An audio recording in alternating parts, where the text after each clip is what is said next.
নমস্কার, মিস্ত্রি মিলন অধিকারী। দেখতে থাকুন শ্রী মিলন অধিকারীর প্রত্যেক দিনের চমৎকার চমৎকার টোটকা। চ্যানেলটিকে সাবস্ক্রাইব এবং লাইক শেয়ার করতে একদম ভুলবেন না। বশীকরণ, বশীকরণ কথাটা অনেক হাস্যকর ব্যাপার।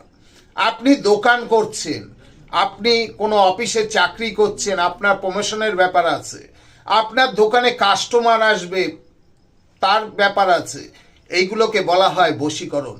তা আজকে আমি পদ্ধতি বলছি একটি। এই পদ্ধতিটি যদি আপনি করতে পারেন তাহলে দেখবেন আপনার প্রমোশনের জায়গায় আপনার বস কথা শুনবে, আপনার দোকানে কাস্টমার বৃদ্ধি হবে।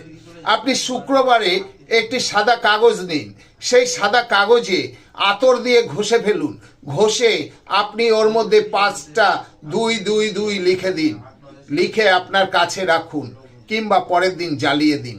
না জ্বালালেও আপনার পকেটে রেখে দিন। দেখবেন আপনার